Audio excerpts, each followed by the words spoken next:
Hey there, Jeremy Weiss here with Weiss Tech Hockey and HockeyShot.com. And in this video I want to talk a little bit about some passing fundamentals and how you can work on your passing fundamentals at home using some of the dryland equipment from HockeyShot.com. So before we jump right in, let me just show you what equipment we're going to be using to demonstrate this passing technique. So we're going to start with the HockeyShot Dryland training pucks, and these are great. You can see they've got a little bit of knobs on them, so they slide really well in off-ice surfaces, especially on the dryland flooring tiles, which is the surface we're going to be working on this with. So we've got dryland training pucks, dryland flooring tiles, and then we're going to be using a passing rebounder called the Passmaster.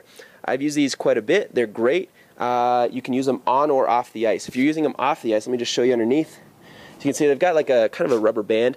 That's the rebounding band. And if you use them off the ice, you put these sticky pads on. If not, you can actually, it's kind of hard to see, but you can pop the middle out of that sticky pad, and there's a spot where a spike can go in. So you can use these with spikes for on ice or with the sticky pads for off ice training.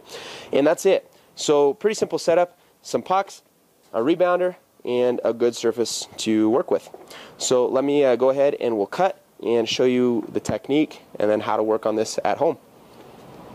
Okay, my philosophy is maybe a little bit different than other coaches in terms of passing technique and development, but obviously there are a number of different pass types, and these pass types can come in useful in different scenarios in the games. My philosophy is you need to be able to do all of them. So, some coaches I know just focus mainly on touch passes. Some coaches, say it's always got to be a cushion and sweep.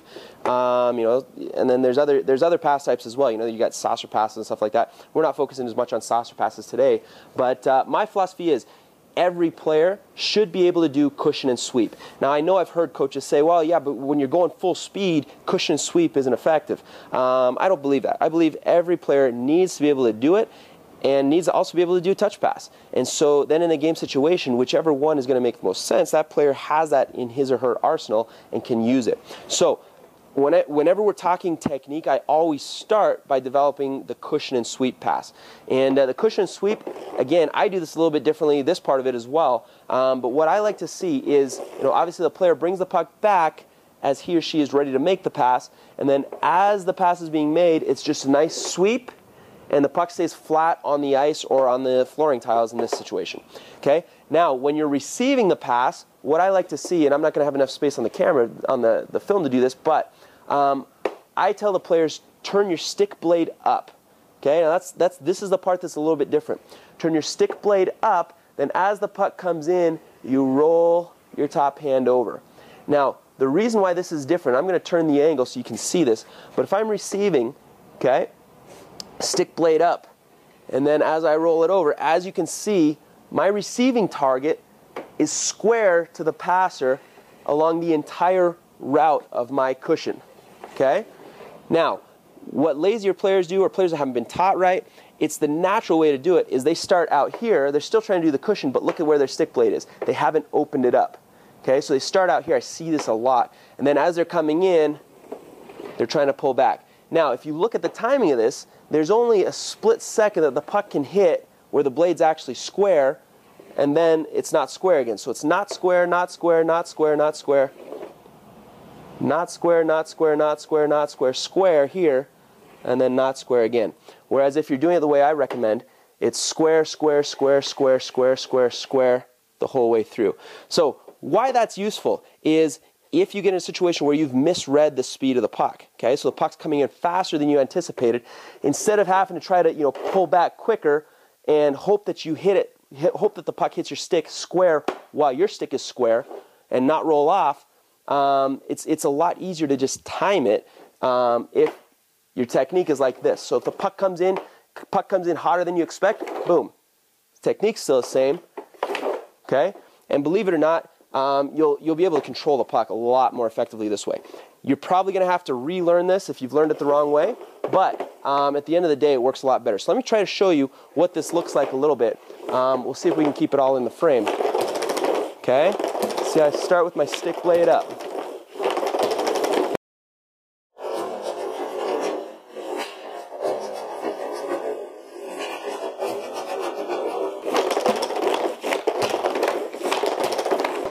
Okay, so hopefully you see how that works. What I'm going to do now is change to a little bit different camera angle so you can see what it looks like with the Passmaster and everything kind of in effect all at the same time. And then we'll go from there. Okay, so let's show you what this looks like straight on now. As you can see, my stick stays square with the target.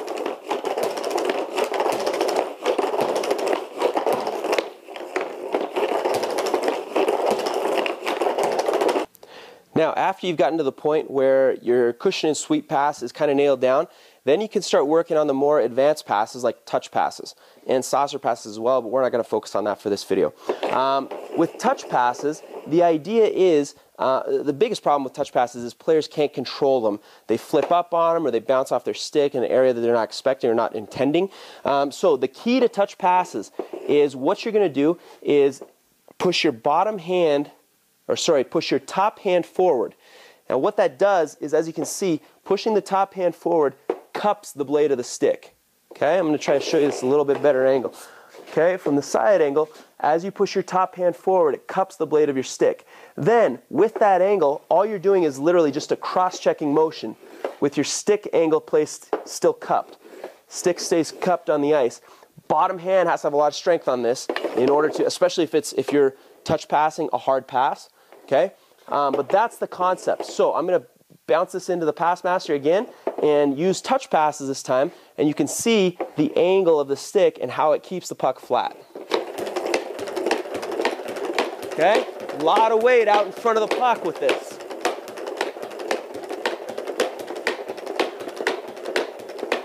Okay, so that's the idea. What I'm going to do now is change to a different angle so you can kind of see it from the side view, and we'll go from there. Okay, so here we go with the side view, the touch pass. Again, we want to push that top hand forward. That's going to cup the blade of the stick, and we want to have a lot of power on that bottom hand so that as we're giving and receiving these touch passes, we're going to have enough strength behind the puck to keep it flat and keep it going in the direction that we intend. So let's take a look at it now from the side view.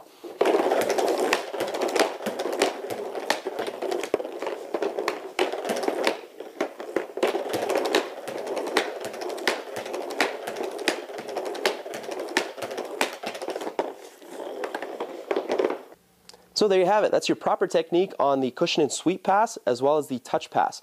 Again, my philosophy is you got to be able to do all of these different types of passes. Cushion sweep, touch pass, saucer pass, both standing still as well as in motion. In game situations, you're going to have to use a wide variety of different passing types, different receiving types, and to be able to do them all functionally well at high tempo under pressure is a huge benefit to any hockey player's game. You can pick up all this equipment at HockeyShot.com, and make sure you visit us at WeissTechHockey.com for more drills, skills, and other important videos that will help you to improve your game.